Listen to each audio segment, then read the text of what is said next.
Toute la journée, 7 jours sur 7. C'est l'information santé en continu et de la musique sur Radio Afrique Santé.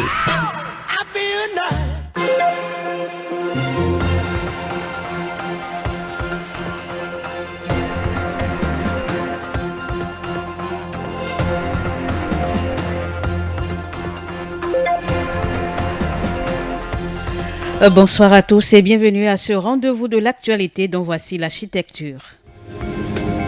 S'avance-t-on vers le dégel de la crise entre le Bénin et le Niger, le Bénin laisse monter la fumée blanche à travers la levée provisoire de l'embargo sur le pétrole nigérien. 9 ans après le décès de Jean Plia, écrivain, homme d'église et d'État et naturothérapeute de renom, ses proches parlent de lui dans ce journal. Quelles sont les avancées enregistrées dans le domaine des violences basées sur le genre? L'IREG et Afrobaromètre dévoilent les résultats de leurs investigations dans cette édition. Le sport, c'est à suivre dans une vingtaine de minutes avec Awayali. Voilà pour les grandes articulations, le développement dans un instant. À nouveau, bonsoir et bienvenue à tous. La liaison Cotonou-Niamey en phase de se rétablir. En tout cas, le Bénin en a donné le ton en levant de façon provisoire l'embargo sur le pétrole nigérien. Le ministre béninois des Mines, Seydou Adambi, a animé mercredi après-midi une conférence de presse avec Jin Jinson, le directeur général de la société WAPCO, la maison mère de la société chinoise chargée de la gestion du pipeline Bénin-Niger. Au cours de ce point de presse, le ministre a insisté sur le fait qu'il ne s'agit là que d'une levée provisoire. Je vous invite à écouter le ministre béninois des Mines, Seydou Adambi. Conformément à l'esprit de l'accord, l'État du Niger et l'État du Bénin sont tous garants de la jouissance, à travers le système de transport, du droit de transit octroyé à l'État du Niger par les expéditeurs du pétrole brut en provenance du Niger. Le Bénin entend jouer sa partition dans tous les accords signés dans le cadre de ce projet. La douane nigérienne ayant adressé une lettre à la douane béninoise pour la participation d'une délégation de cadres nigériens, ensemble avec les cadres béninois aux opérations de chargement telles que prévues par les accords, nous avons donc décidé d'autoriser le chargement du premier navire qui mouille dans nos eaux.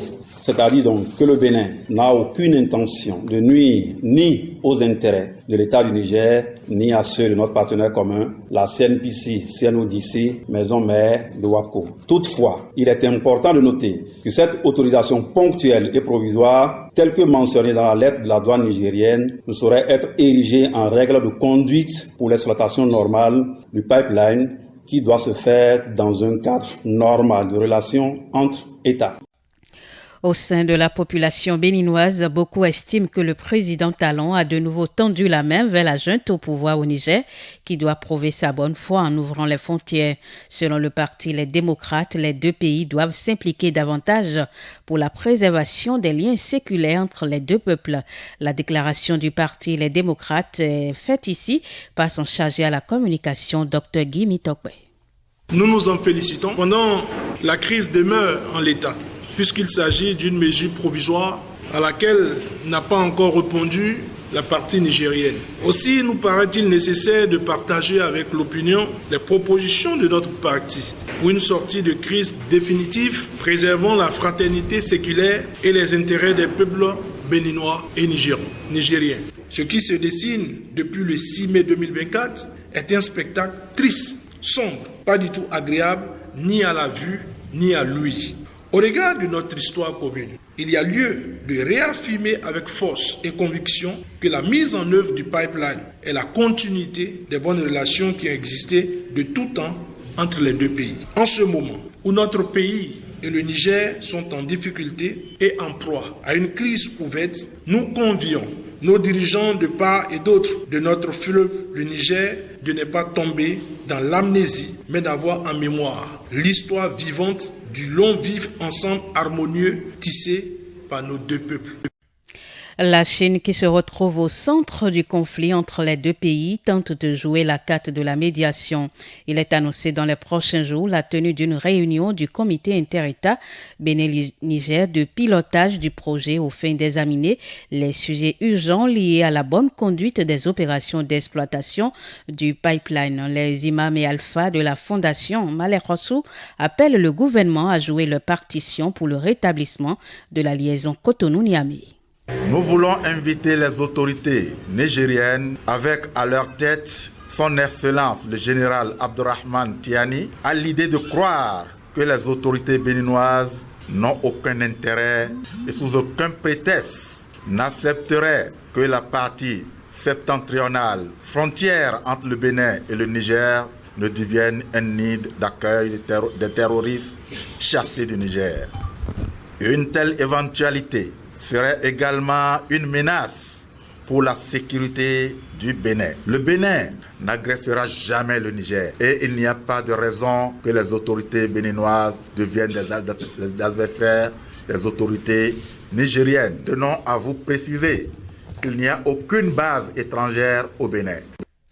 Loin de la crise Bénin-Niger, de nouvelles avancées dans le secteur de la défense et de la sécurité au Bénin. Un système d'identification par empreinte digitale est mis sur pied pour fournir plus de crédibilité aux travaux de la police. Les détails à suivre dans les informations sur le plan national présenté ici par Huguette Rontoyon. Le système d'identification par empreinte digitale est désormais opérationnel au Bénin. Il a été lancé lors d'un atelier à Cotonou. Ce système va contribuer à peaufiner la qualité du travail abattu par les policiers lors des enquêtes en infirmant ou en confirmant l'identité des prisonniers ou personnes ayant des démêlés avec la justice. Il faut souligner que cette initiative a été prise par la CEDEAO avec le soutien de l'Union européenne et ses partenaires comme Interpol. Une réouverture de la plateforme de demande d'allocation universitaire est annoncée à travers un communiqué de Eleona Yaye-Ladecan, ministre de l'Enseignement supérieur et de la Recherche scientifique. Du 20 mai au 2 juin, les étudiants retardataires auront l'opportunité d'effectuer leur demande d'allocation au titre de l'année 2023-2024. Passé le délai accordé, la plateforme sera définitivement fermée, informant le communiqué. Le commissaire d'Agbanizon a été interpellé hier par le procureur du tribunal de première instance d'Abomey. Il aurait commis des abus dans l'exercice de ses fonctions en libérant un voleur et un receleur gardés à vue du samedi 11 au mardi 14 sans l'aval du procureur. Cette information, reçue par Fraternité FM, a été confirmée par le Télégramme. Une arrestation de plus qui vient grossir le rang des commissaires et agents de police arrêtés ou suspendus pour des raisons liées aux abus dont ils s'illustrent dans l'exercice de leurs fonctions en tant que garant de la paix et la sécurité de tous. Je vous l'annonçais en titre, le mardi 14 mai dernier, cela faisait 9 ans que Jean Plia de Vénéré Mémoire quittait ce monde pour la félicité céleste. Il fut l'une des personnalités les plus emblématiques dont notre pays était fier. Quels sont les souvenirs que les Béninois ont gardés de ce grand homme des lettres et des plantes? Élément de réponse avec Confiance Noati. 14 mai 2024, le Centre africain de nutrition et naturothérapie appliquée Jean Plia a célébré son 10e anniversaire en mettant en lumière une décennie dédiée au bien-être à travers l'utilisation des plantes naturelles. Ce jour-là, cela faisait 9 ans que Jean Plia quittait ce monde. Il était décédé le 14 mai 2015. À cette occasion, quelques invités se remémorent avec émotion les souvenirs de cet homme remarquable. C'est l'homme de théâtre. Ma première expérience d'aller à un théâtre, c'était pour assister à une pièce de Jean Plia. Et depuis, je ne l'ai jamais oublié. Jean Plia, beaucoup, comme moi, réclament d'être de chez lui aussi, parce que c'est un homme de Djougou aussi. Je sais qu'il a beaucoup travaillé dans les gouvernements successifs, mais le côté spirituel prend le dessus. Parce que c'est un homme spirituel. Et là, j'ai beaucoup apprécié, j'ai eu beaucoup de prières de Jean Plia que je lis, que je récite. Ça m'a fait du bien. C'est quelqu'un qui a marqué son temps. Jean Plia, vous savez, il n'est pas un étranger pour le Bénin, pour l'Afrique. C'est une grande figure et nous pleurons qu'il soit parti aussitôt. On aurait voulu qu'il reste encore beaucoup plus. Et Jean Plia, c'est un écrivain. Jean Plia, c'est un homme de Dieu. Et alors, c'est vraiment une source d'inspiration pour les jeunes, pour les Béninois, pour les Africains. Rose Plia, celle-là qui a été la compagne de Jean Plia pendant 50 ans, témoigne de son admiration pour son époux et loue ses mérites. Je ne peux pas le qualifier parce que c'est un homme de valeur, c'est un homme de parole. Surtout, j'ai admiré son humilité. Il ne se gonfle pas, il n'est pas gonflé d'orgueil. Il est tout pour moi, tout pour son pays. Et il veut que son pays avance. Ce qu'il a acquis de bien, il n'hésite pas à partager. C'est son désir, son souhait pour l'avenir de son pays. Il aimait beaucoup ce pays, il voulait, surtout sur le plan éducation, pour que ce peuple connaisse la prospérité. Ça a été son souci. Donc, il s'est dépensé beaucoup pour ça. C'est pour ça qu'il a écrit beaucoup de livres. Il a écrit, et quand il a l'occasion de parler et de mettre et d'éduquer, il n'hésite pas. Donc, c'est ce que j'admire en lui. C'est sa patience d'abord et son humilité. Né le 21 juin 1931 à Djougou, Jean Plia est un homme pluridimensionnel. Il fut l'un des leaders du renouveau charismatique catholique du Bénin. Enseignant, écrivain et homme politique béninois. Dans tous les cas, l'homme a su imprimer sa marque et laisser une bonne impression de lui. Jean Plia était un homme de paix et ce 16 mai 2024, nous célébrons la journée internationale du vivre ensemble. Peut-on vivre ensemble sans la paix? Qu'est-ce que la paix? Pour tenter de répondre à ces questions, nous avons promené notre micro auprès des Béninois. Voici ce qu'ils en disent au microphone de Kama Cheke.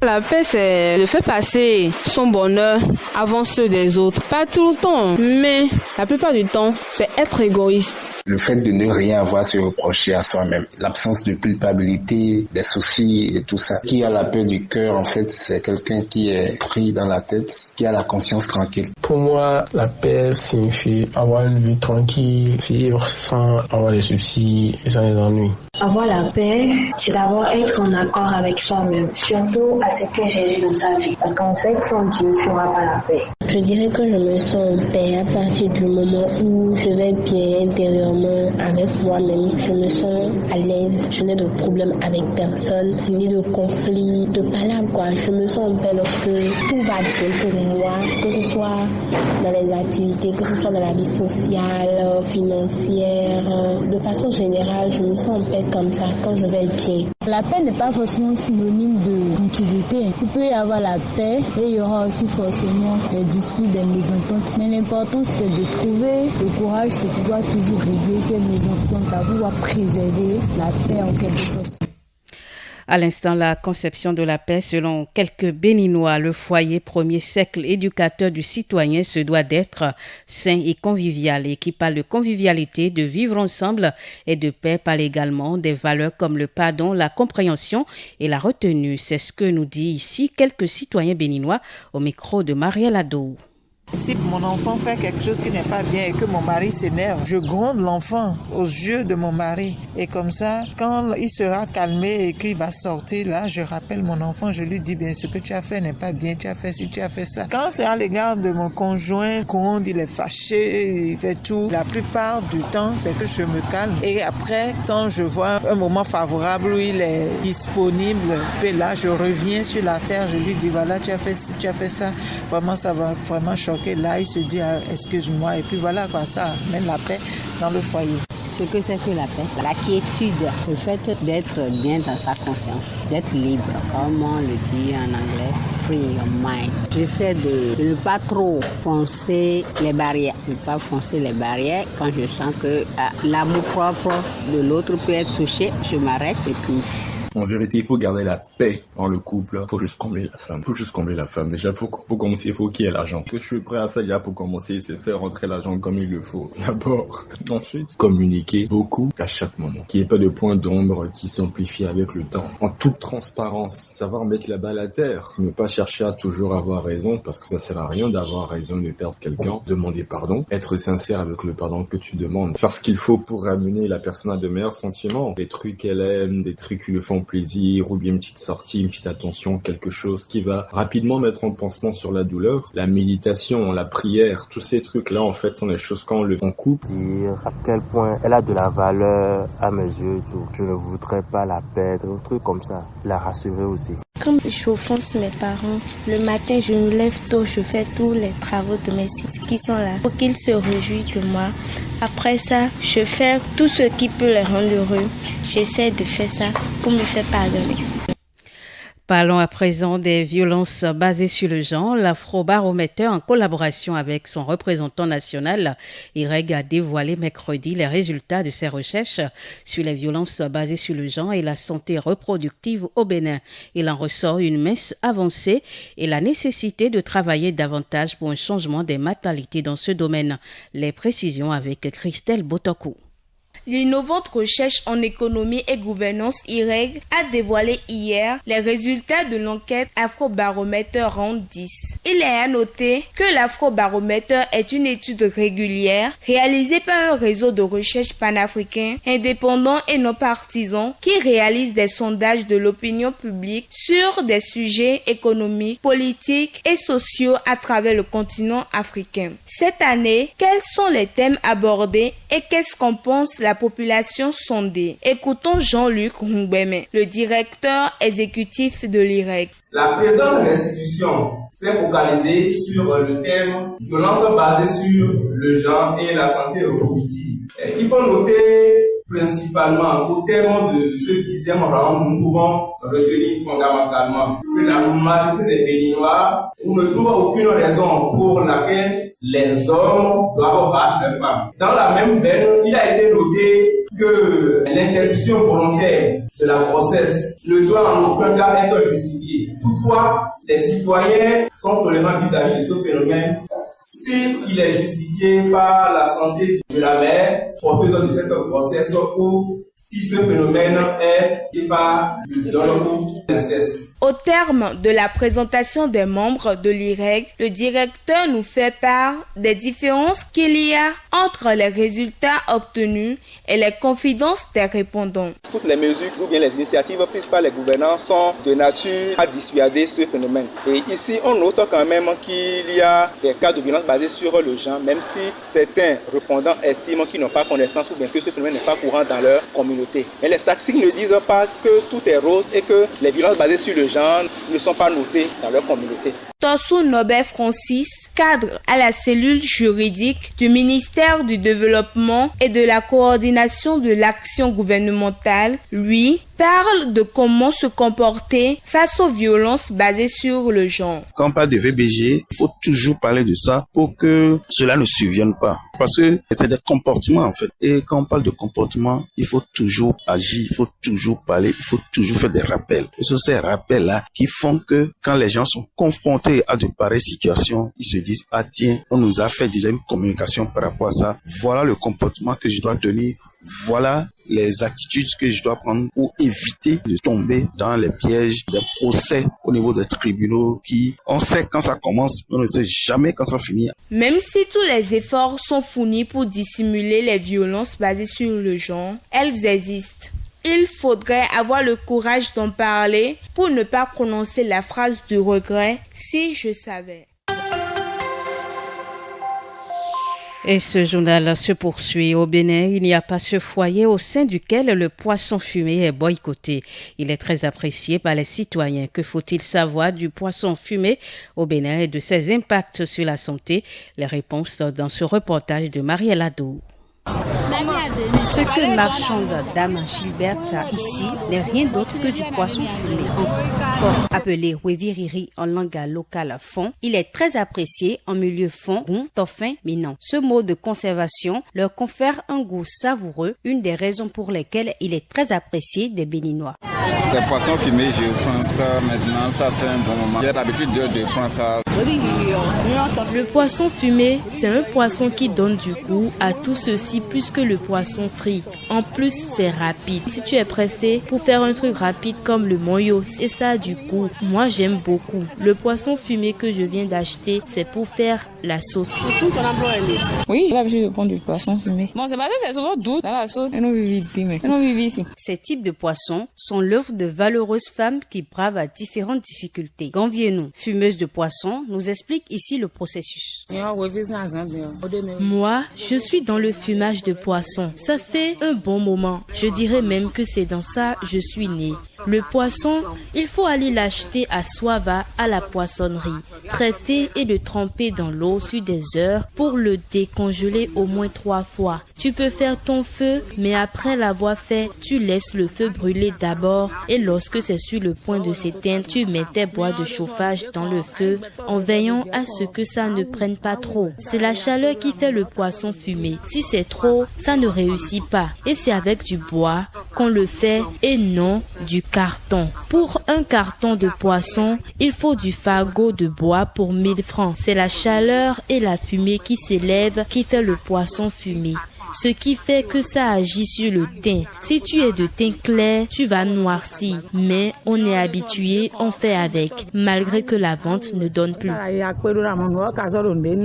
Le fumage du poisson est une activité aussi vieille que le monde. Pour l'économiste Morel Zokli, ce commerce a aussi un impact positif sur l'économie nationale, malgré qu'il soit informel. Sur le plan économico-social, c'est que cette activité permet quand même de générer des emplois et qui donc vont contribuer à redistribuer des revenus. De part et d'autre, au niveau de la dame même qui fait l'activité de fumage de poisson, parce que c'est des revenus qu'il faut être générés, c'est une richesse qui est créée et une partie de la richesse est conservée par elle-même et l'autre partie répartie à tous les acteurs qui contribuent à cette chaîne-là, à cette activité-là. Donc je dirais oui, ça va générer naturellement des conséquences positives sur le plan économique.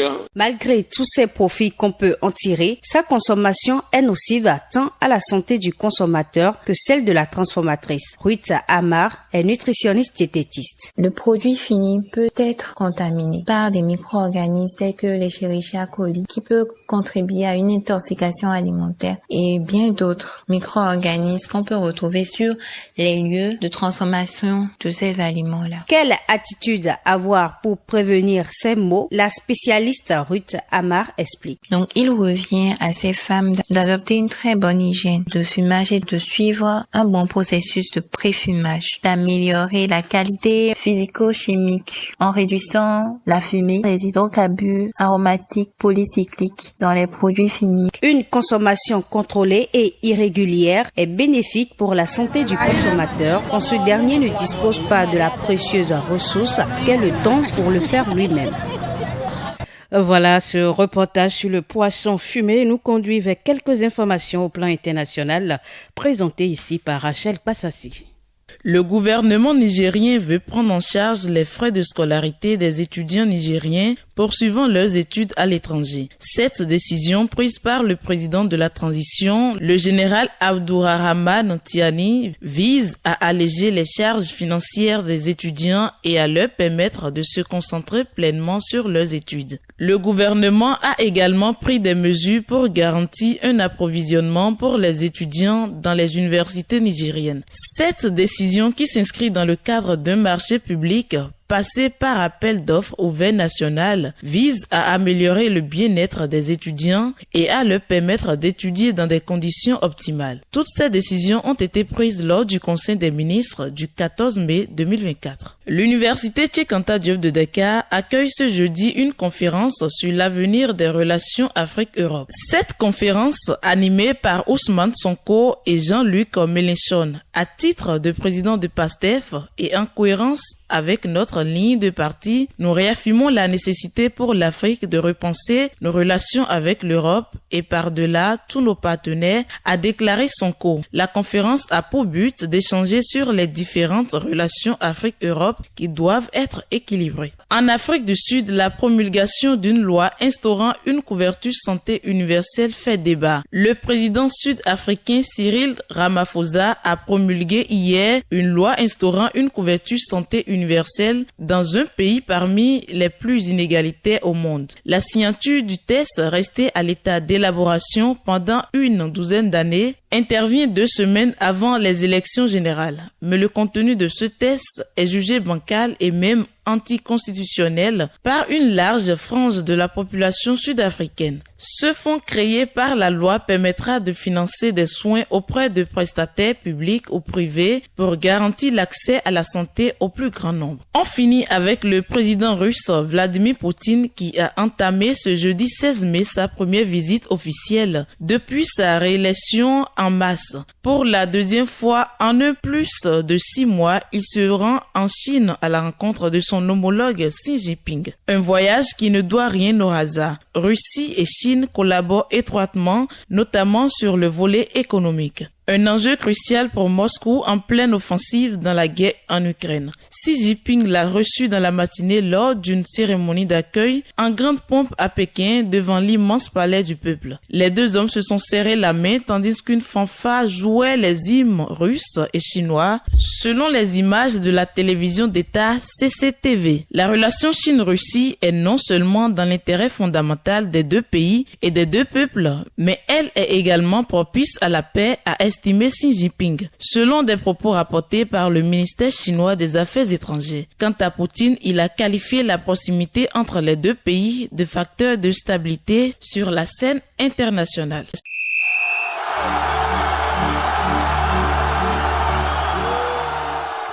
Le sport, nous y sommes et c'est avec vous, Ali Yawaï, le stade brestois au sein duquel évolue l'attaquant béninois Steve Mounier est assuré de disputer au moins le tour préliminaire de la Ligue des Champions après la victoire du PSG contre Nice de 1 ce mercredi soir. Tout à fait. Il s'agit d'une première historique pour le club breton qui n'a jamais évolué à ce niveau. Les joueurs brest ne savent pas encore s'ils disputeront la phase de poule ou le 3e tour préliminaire. Cela dépendra de leur classement final en Ligue 1. Avec 58 points et une différence de but de plus de 16, ils sont actuellement à égalité avec Lille, 3e, et à 6 points de Monaco, 2e. Pour espérer accrocher une place sur le podium, Brest devrait s'imposer lors de la dernière journée à Toulouse et espérer un faux pas de Lille qui recevra Nice.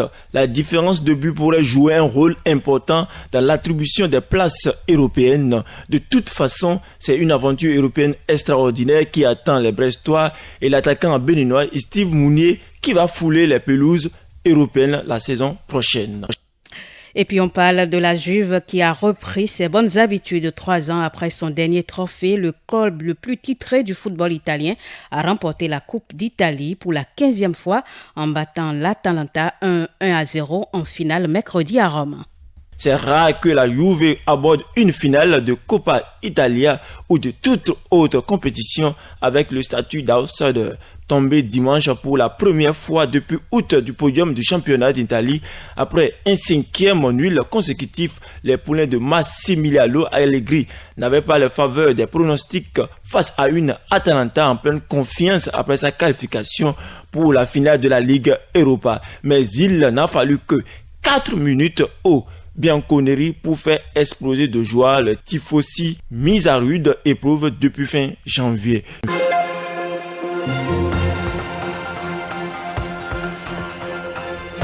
Vous l'avez certainement compris, ce journal coordonné est mis en ligne par Samuel Cora et par Féa Fodéou Soroti.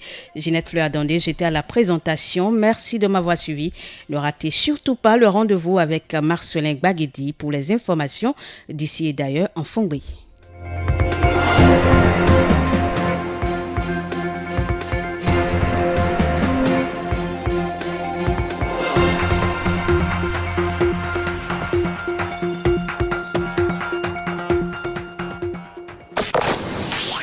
Journée, 7 jours sur 7. Toute la journée, 7 jours sur 7. C'est l'information santé en continu et de la musique sur Radio Afrique Santé.